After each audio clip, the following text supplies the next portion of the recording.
Je me retourne vers mes juges en commençant par Goldie Soul. Goldie Soul, frérot, tu as assisté Ouais, je suis là. à cet échange.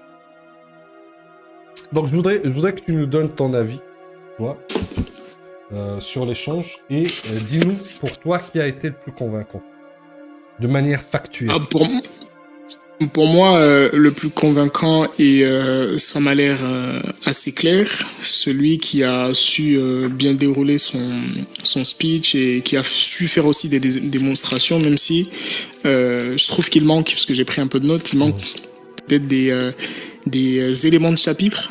Pour moi, celui qui prend cet échange, c'est Extrémiste Mihawk. Même si je suis pas forcément d'accord avec lui sur le topin du verse, mais je trouve quand même qu'il a envoyé des arguments qui sont assez logiques. J'ai noté l'enjeu scénaristique, ce qui est vrai, puisque Zoro, si on se rappelle de ce qu'il a dit au tout début de One Piece, qu'il voulait que son nom soit connu jusqu'au ciel, donc ça veut dire que c'est une métaphore, mais on comprend bien que il veut que le monde entier puisse reconnaître son nom, donc c'est à dire que la renommée de Mihawk et le fait qu'on entende que Mihawk a perdu, c'est un événement peut-être inédit, c'est quelque chose qui est extraordinaire, exceptionnel dans One Piece, donc sur ce point-là, si on prend juste l'enjeu scénaristique, on peut effectivement appuyer ce point que c'est pas déconnant de penser que Mihawk est peut-être le top 1 du verse, même si je trouve aussi que du côté de Rio, il a contré ça en disant que le titre de Barbe Blanche vient bloquer ça.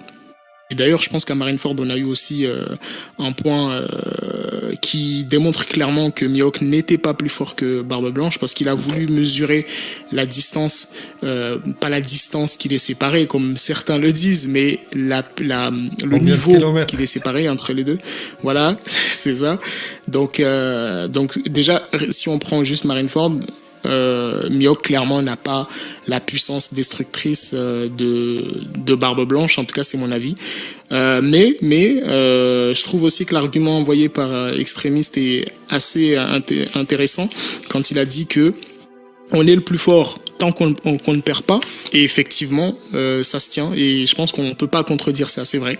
Barbe Blanche, il n'avait jamais perdu, donc il avait toujours son titre de plus fort, mais est-ce que physiquement il était le plus fort? Pour moi c'était le plus fort Yonko, mais je ne pense pas qu'il était à son max puissance au moment où il a eu le titre d'homme le plus fort du monde, mais je pense que sur ce point-là, c'est plutôt Ryo Saiba qui prend le point. Et après, peut-être, dernier truc. Bon, j'ai noté pas mal de trucs, mais bon, je vais pas faire un monologue.